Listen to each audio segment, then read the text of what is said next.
Well, this is a special program all about fine art, and there's nothing finer than amazing beadwork that's sweeping the world right now. Krysta Furioso is the creative force behind Only Child Handicrafts. So nice of you to come in all the way from Salt Spring. Thanks for having me. So tell me first about you.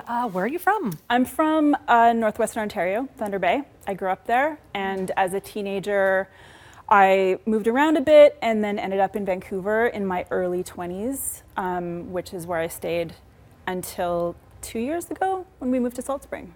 And what nation are you? I'm Anishnaabe, Ojibwe from the Fort William First Nation in Thunder Bay. Ah, okay. So this is incredibly beautiful artwork. Thank you. I'm in awe. I've seen it only on Instagram, so I'm seeing it for the first time here. I want to hear more about it. So talk me through this piece. What is this piece here about? Well, this piece is actually the same pattern as one of my more popular pieces that fits in sort of with this family, but just with completely different colors. And it just is such a good example of how changing the colors just changes everything. Like a completely different crowd of people are going to be attracted to that than the brighter stuff, really. And you have quite the following on Instagram. It's happening, it's growing, yeah, it's really amazing.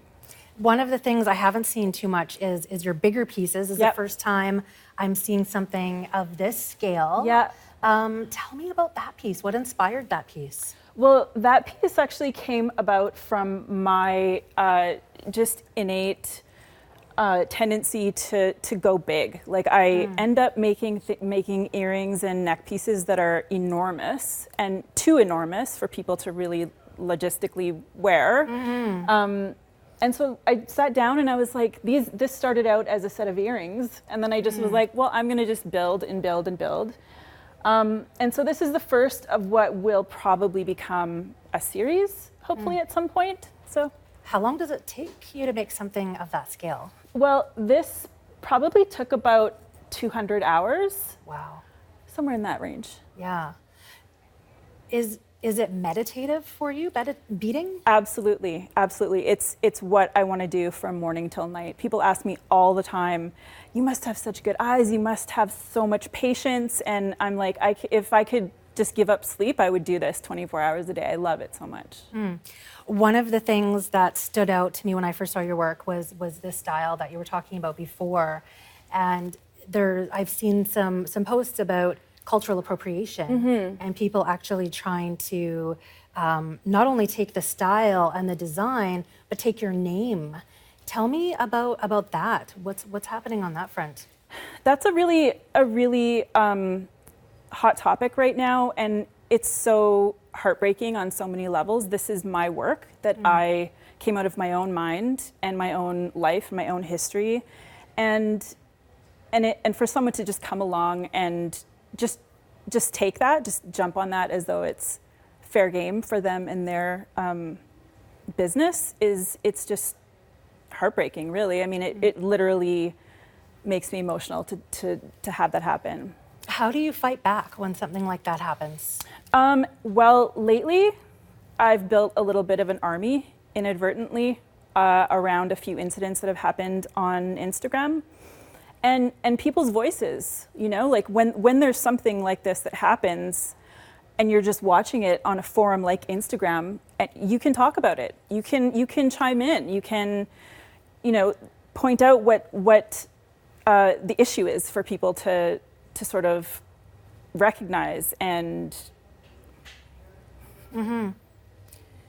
Let's talk about another one of your pieces. I'm really drawn to these pieces here and the colors, but I also know that over here, you mentioned earlier, these were some of the pieces that you felt the most strongly about. Yeah. Tell me about these. Yeah. I don't wear a ton of my own jewelry. I wear one band generally most often.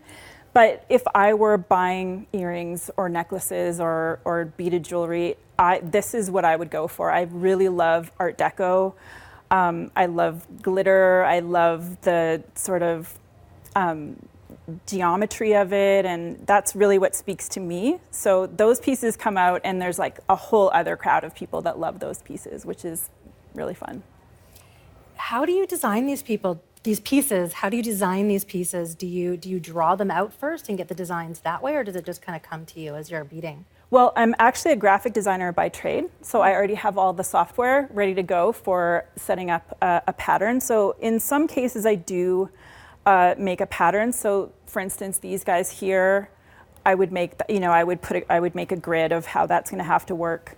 But then there are other pieces like these, and these that just happen. I mean, I've been working with beads long enough now to be able to look ahead row after row. And know where things have to go. But yeah, I just sort of have an image late at night and it just eventually comes to life. How do you want people to feel when they're wearing some of your artwork?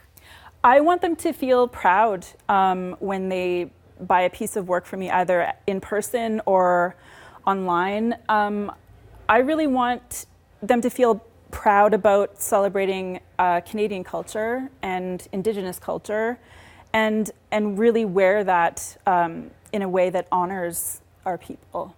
Thank you so much for coming in today. Thank you so much for having me.